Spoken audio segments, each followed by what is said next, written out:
ત્રિકોણના શિરોબિંદુઓ આપેલા છે 1022 અને 31 થી આવૃત પ્રદેશનું ક્ષેત્રફળ શોધો. Find area of triangle vertices 1022 and 31. Right. તો સૌથી પહેલા આપણે એને ગ્રાફમાં લોકેટ કરીએ. ચાલો 10 આપણે પહેલા અહીંયા કરી દઈએ.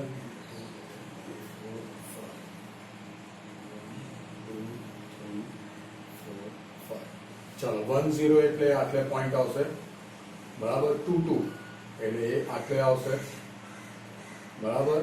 અને 31 એટલે એ આટલે આવશે, બરાબર. તમારો ટ્રાયેંગલ આટલો બને છે. તમારે એનું ક્ષેત્રફળ શોધવાનું છે, બરાબર. ક્લિયર? તો આ પોઈન્ટ તમારો છે 10, આ પોઈન્ટ છે 22 અને આ પોઈન્ટ છે 31. તમારે એનું ક્ષેત્રફળ શોધવાનું છે. ઓકે, હવે સૌથી પહેલા હું શું કરીશ, ધારો કે મેં તમને સમજાવી હતી થિયરી કે આ ટાઈપના બે બંધ પ્રદેશ હોય તો તમે આની લિમિટ લઈ લો x ની, તો તમે અહીંયા y1 અને y2 જોઈએ કે ના જોઈએ, તો અહીંયા આપણને આનું કોઈ આટલો ભાગ રેખા છે, આ બી રેખા છે, પણ રેખાનું સમીકરણ આપણી પાસે નથી. તો સૌથી પહેલા આપણે રેખાનું સમીકરણ બનાવીશું, બરાબર. એના માટે આપણે 11th માં ભણેલા હતા કે x1 y1 અને x2 y2 માંથી પસાર થતી રેખાનું સમીકરણ છે y y1 divided by y1 y2 x x1 divided by x1 x2. ત્યાં તમે નિશ્ચયની રીતે પણ કરી શકો, બરાબર. તો હું અહીંયા a b અને c નામ આપી દઉં, બરાબર. તો સૌથી પહેલા આપણે ab રેખા ab ની વાત કરીએ, બરાબર. તો આ x1 y1 અને આ x2 y2 થયું, તો y1 થશે 0 અને y2 થશે 2, x1 થશે 1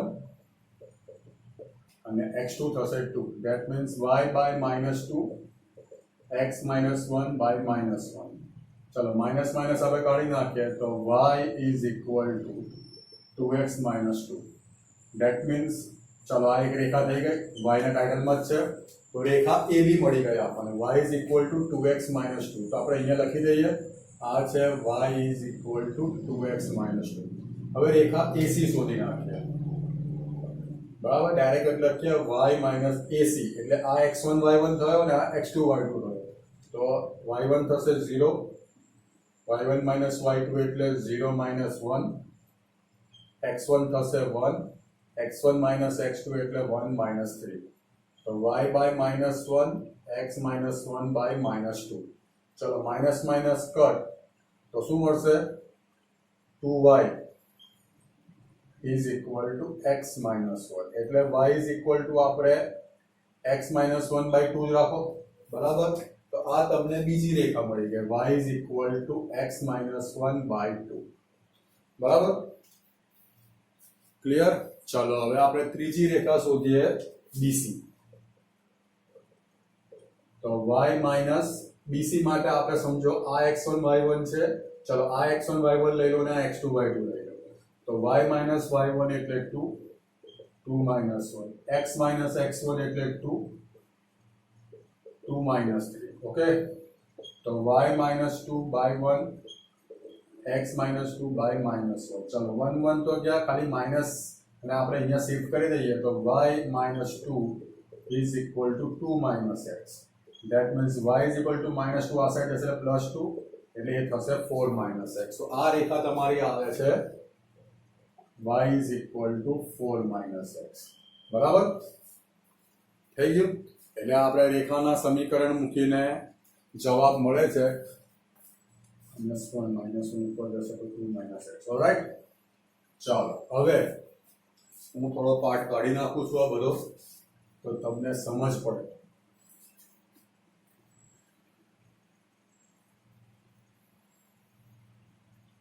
ઓલરાઈટ. ચલો 3 રેખા મેન્શન થાય છે. હવે આ જે ત્રિકોણ બને છે, આ રીતનો ત્રિકોણ બને છે તમારો, બરાબર. આપણી પાસે બિંદુઓ પણ તૈયાર છે 2 2 1 0 અને 3 1. આ પહેલી રેખા આવશે, આ ભાગ પાડી દીધા આપણે, બરાબર. આ થશે તમારું x ઇક્વલ ટુ 1, આ થશે x ઇક્વલ ટુ 2 અને આ થશે x ઇક્વલ ટુ 3. બરાબર, તો આ પહેલો ભાગ થઈ ગયો અને આ બીજો ભાગ થઈ ગયો. પહેલા ભાગમાં આ y1 અને આ y2, બીજા ભાગમાં આ y1 અને y2. y બધા આપણે રેડી રાખેલા છે. y2 બંને પાર્ટમાં કોમન છે. જો બરાબર, y2 બંને પાર્ટમાં કોમન છે. તો આપણે i1 શોધીએ. i1 થશે x ઇક્વલ ટુ 1 થી x equal to 2, y1 minus y2 dx, એટલે 1 થી 2.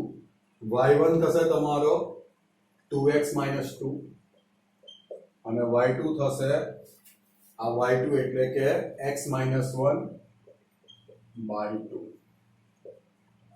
dx. આપણે 2 એલસીએમ લઈ લઈએ તો 1/2 બહાર કાઢી નાખો એટલે 4x minus 4 minus x plus 1 dx, એટલે 1 થી 2 3x માઇનસ 3 dx, 1/2. આ થશે 3x square by 2 minus 3x 1 થી 2. બરાબર, તો આ 1/2 x બરાબર 2 મૂકી દો. 2 સ્ક્વેર એટલે 4, 4/2 એટલે 2, 3 2 ઝા 6 માઇનસ 3 2 ઝા 6 માઇનસ 1 મૂકો તો 3/2 માઇનસ 3 6 માં. ઓકે, ચલો આ પાર્ટ તો નીકળી ગયો. તો 1/2 that means 3 minus 3/2 થશે એટલે 1/2. 6 minus 3 એટલે 3/2 એટલે આ થશે 3/4. એટલે i1 આપણને મળી ગયો 3/4. આપણે અહીંયા લખી દઈએ i1 છે 3/4. બરાબર, પાછો હું એ પાર્ટ કાઢી નાખું છું અને i2 શોધું છું.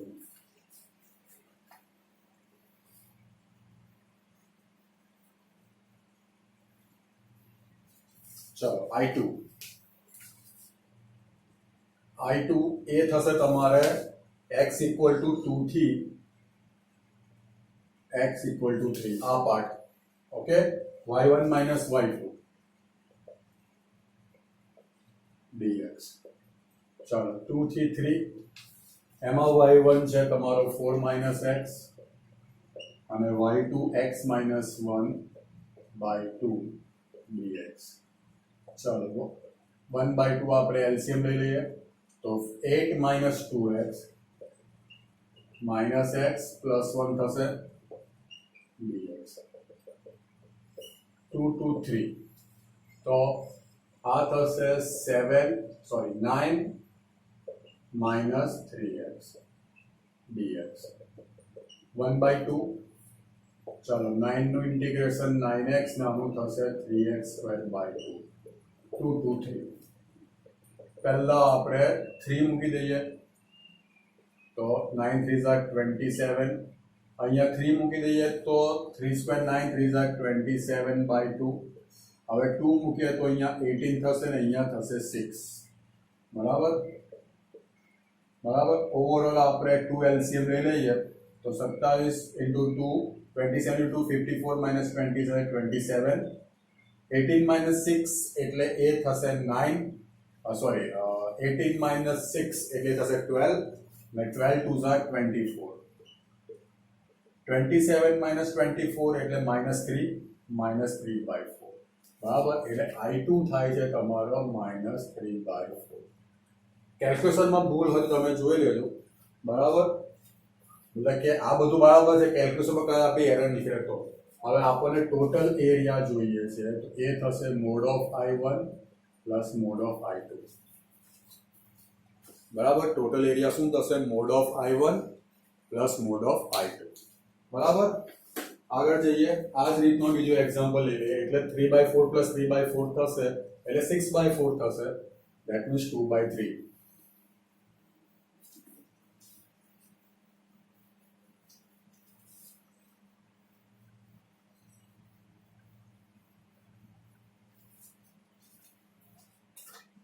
આ રીતનો બીજો એક્ઝામ્પલ આપણે લઈ લઈએ તો એમાં બી તમને પોઈન્ટ્સ આપ્યા છે -1 0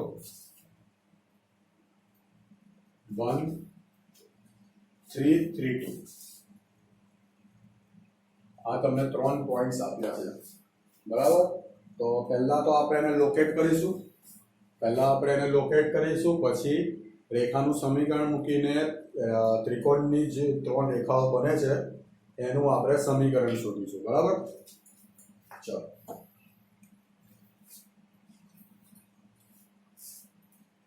ચલો સૌથી પહેલા 0 1 2 3 -1 -2 1 2 3, રાઈટ. -1 0 એટલે પોઈન્ટ આટલે આવશે, 1 3 એટલે પોઈન્ટ આટલે આવશે, 3 2 એટલે પોઈન્ટ આટલે આવશે, બરાબર. ક્લિયર. તો તમારે આ ત્રિકોણ બને છે, બરાબર. તો આ પોઈન્ટ -1 0 થઈ ગયું, આ 1 3 થઈ ગયું, 3 2. લાસ્ટ એક્ઝામ્પલમાં કર્યું તે રીતે આપણે 1 2 3 રેખા શોધવાની છે, એટલે A B C આપણે આ શોધવાનું છે, બરાબર. અને ભાગ કઈ રીતે પડશે તે જોઈ લેજો. આ પહેલી રેખા એ થશે x -1, આ બીજી રેખા એ થશે x = 1, અને આ ત્રીજી રેખા થશે x = 3, બરાબર.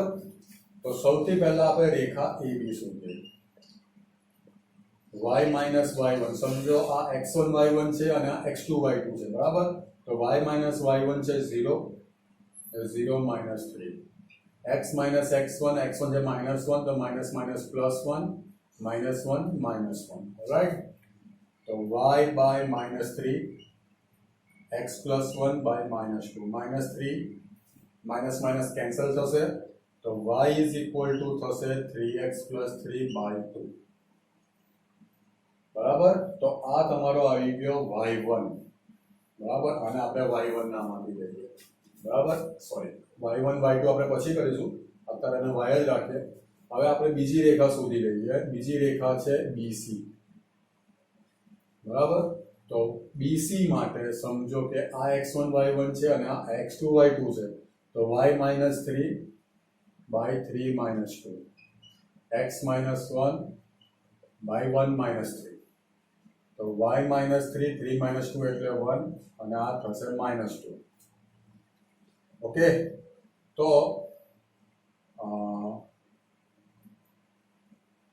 માઇનસ આપણે અહીંયા રાખો 2y - 6, બરાબર. માઇનસ અહીંયા રાખો તો 1 - x થશે. ધેટ મીન્સ 2y = 1 + 6 એટલે 7 - x, તો y = 1/2 7 - x થશે, બરાબર. રાઈટ. ચાલો હવે ત્રીજી જે રેખા છે એ છે AC.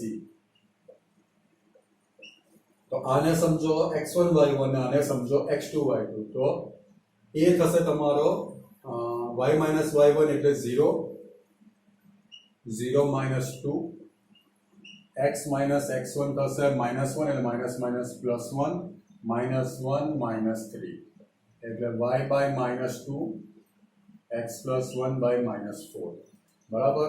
એટલે અહીંયા તમારે આવી જશે 2, તો y = x + 1 by 2 થશે, બરાબર. ચાલો, એટલે આપણી પાસે ત્રણ રેખાઓ છે, બરાબર. અહીંયા હું થોડું પ્રોપર લખી દઉં. આ થશે y = 3x + 3 by 2, આ થશે y = x + 1 by 2, અને આ થશે y = 7 - x by 2, રાઈટ. હવે હું આ ભાગ કાઢી નાખું છું. ઓકે.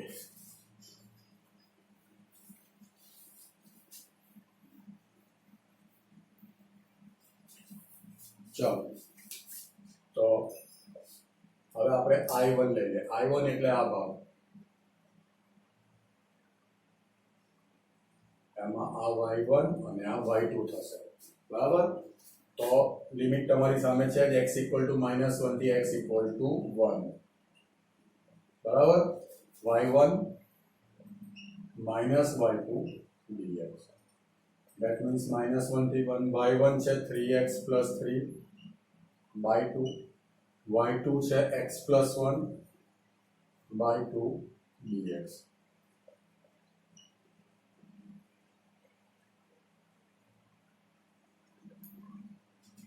ટુ એલસીએમ લઈ લઈએ એટલે અહીંયા થશે 3x plus 3 minus x minus 1 dx.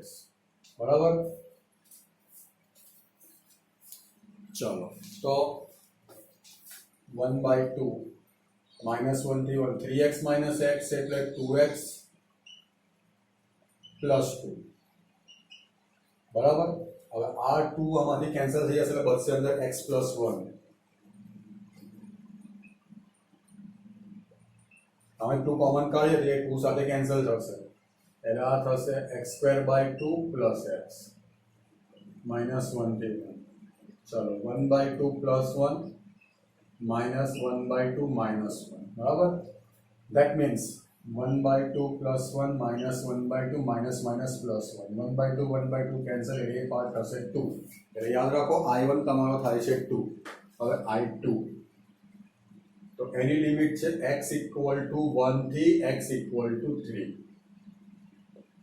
y1 minus y2 dx એટલે 1 to 3. ચલો y1 છે 7 માઇનસ x બાય 2 અને y2 તો બંનેમાં કોમન છે x plus 1 by 2 dx. 1 by 2 આપણે બહાર કાઢી નાખીએ તો 7 માઇનસ x માઇનસ 1 dx. મતલબ આ ભાગ થશે 7 માઇનસ 1 એટલે 8 minus 2x dx. Sir 8 minus 2x માંથી 2 કોમન કાઢીએ તો એ આ 2 ને કેન્સલ કરશે એટલે અહીંયા રહેશે 4 માઇનસ x. 4 નું ઇન્ટિગ્રેશન 4x અને x નું x square by 2 1 to 3. x બરાબર 3 મૂકો તો 12 અને આ થશે 9 બાય 2. 1 મૂકો તો 4 માઇનસ 1 બાય 2. ચલો 2 એલસીએમ લઈ લઈએ તો 24 ઓછા 9 એટલે એ થશે 15. 24 ઓછા 9 એટલે એ થશે 15 માઇનસ 8 ઓછા 1 એટલે 7. 15 માંથી 7 જાય તો 8 બાય 2 ધેટ મીન્સ 4. હું ફરીથી તમને કહી દઉં કે બોર્ડ પર આ કેલ્ક્યુલેશનમાં કદાચ થ્રુ આઉટ ના થાય તો તમારે જોઈ લેવાનું. હું તમને ખાલી પ્રોસેસ બતાવું છું. ઓકે. I1 2 ને I2 4. બરાબર. તમારે આનો area I is equal to mod of I1, I is equal to mod of I1 plus mod of I2 થશે. બરાબર. ચાલો હવે થોડું આગળ જઈએ આપણે. આ જ વસ્તુ આપણે લઈ લઈએ. અત્યાર સુધી તમને શું આપ્યું હતું? શિરોબિંદુઓ. ધેટ મીન્સ ઇંગ્લિશમાં કહીએ તો વર્ટાઇસિસ આપેલા હતા ટ્રાયંગલના, ત્રિકોણના. બરાબર. તમે શું કર્યું હતું? તમે શિરોબિંદુઓ પરથી તમે રેખાના સમીકરણ શોધીને, આ સીધો વસ્તુ છે કે આ દાખલો તમને એમસીક્યુમાં ના પૂછાય કારણ કે ત્રિકોણનું ક્ષેત્રફળ શોધવા માટે જરૂરી નથી કે તમે સંકલનનો ઉપયોગ કરો. બરાબર. તમે ડાયરેક્ટ બેનું સૂત્ર મૂકી શકો છો. હવે તમને દાખલો આપેલો છે ત્રિકોણની 3 બાજુઓના સમીકરણ આપેલા છે. બરાબર. ત્રિકોણની 3 બાજુના સમીકરણ તમને આપેલા છે. તો એક તમને ત્રિકોણ આપેલો હોય, આ ત્રિકોણ છે તો 1 2 3 બાજુ, ત્રિકોણની બાજુ એટલે રેખાઓ જ કહેવાય ને, તો એના સમીકરણ તમને આપેલા છે. તો તે ત્રિકોણનું ક્ષેત્રફળ શોધો. હવે આમાં ઊંધું છે. આગલા એક્ઝામ્પલ્સમાં તમને શિરોબિંદુ આપેલા હતા, તેના પછી તમે રેખાઓ શોધી હતી. આમાં રેખાઓ આપેલી છે, તમારે શિરોબિંદુઓ શોધવાના છે. તો ત્રિકોણ છે એટલે 3 રેખા એકબીજાને છેદતી હશે. બરાબર. એટલે 2 ના પેરમાં છેદતી હશે. તો પહેલા આપણે આ બેનું છેદબિંદુ શોધીએ. બરાબર. y is equal to 2x plus 1, y is equal to 3x plus 1. તો બંને y સરખાઈ દઈએ તો 2x plus 1 is equal to 3x plus 1 થશે. 1 1 કેન્સલ એટલે 2x minus 3x x equal to 0. અને એ કોઈ પણ એકમાં મૂકી દો તો x equal to 0 plus 1 એટલે 1. બરાબર. તો આ બે રેખાનું છેદબિંદુ છે 0 1. ક્લિયર? ચાલો આટલું ક્લિયર. આમે કોનું છેદબિંદુ? આ બેનું શોધ્યું. બરાબર. બંનેના y સરખા લીધા. હવે હું આનું અને આનું શોધીશ ને પછી આનું અને આનું શોધીશ. બરાબર. ક્લિયર? ચાલો તો y is equal to 2x plus 1 માં x ઇક્વલ ટુ 4 મૂકી દો તો આ થશે 8 એટલે થઈ ગયું 9. એટલે આનું છેદ બિંદુ આવેલું હતું 0 1. કોનું? આ બેનું. હવે y is equal to 2x plus ને x ઇક્વલ ટુ 4 નું આવે છે 0 સોરી 4 9. હવે y is equal two 3x plus 1 એમાં પણ x ઇક્વલ ટુ 4 તો 4 તાલી 12 વત્તા 1 એટલે શું થશે 13. બરાબર? તો એ થાય છે 430. હવે આપણે એને ડાયાગ્રામમાં ગ્રાફમાં લઈ લઈએ તો તમને વધારે આઈડિયા આવશે. હવે 13 છે એટલે આપણે પોઈન્ટ્સ નહીં મૂકતા લમસમ ડ્રો કરીએ છીએ આશરે. ચલો પહેલું આ બે રેખા જે છે એનું છેદનું 0 1 છે એટલે એ થયું આ લગભગ. બરાબર? પછી x ઇક્વલ ટુ 4 લાઈન તો તમારી એક છે જ ત્રિકોણનો ભાગ જ છે તો ત્રિકોણની બાજુ જ છે એટલે x ઇક્વલ ટુ 4 હું અહીંયા લમસમ ડ્રો કરી દઉં છું. બરાબર?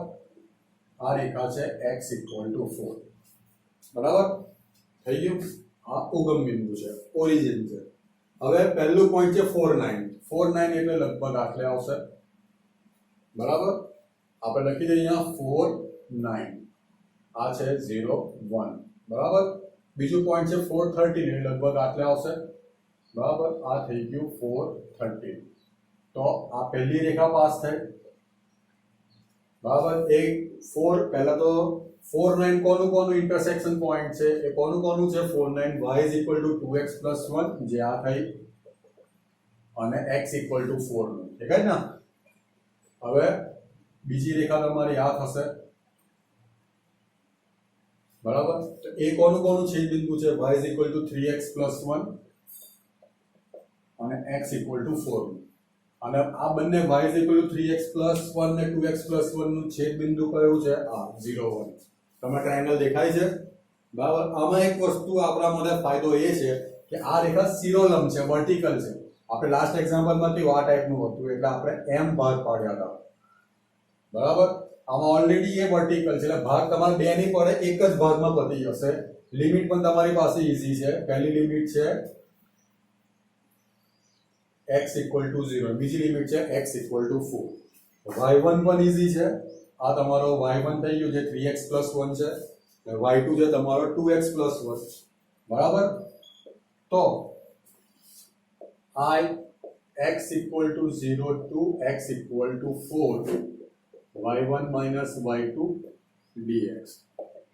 તો 0 to 4 y1 છે તમારો 3x plus 1 અને y2 2x plus 1 તો ડાયરેક્ટ જ minus 2x minus 1 લખી દઉં dx plus 1 minus 1 જશે તો 0 to 4 3x minus 2x એટલે x. બરાબર? that means x square by 2 0 to 4 0 તો લેવાનો નથી 4 square 16 by 2 એટલે 8. તો area is equal two modulus of i એટલે 8 થશે. તો એક જ ટોપિકનો તમને એક્ઝામ્પલ કર્યા. નેક્સ્ટ લેક્ચરમાં આપણે સેમ ટોપિક પકડીશું. Thank you.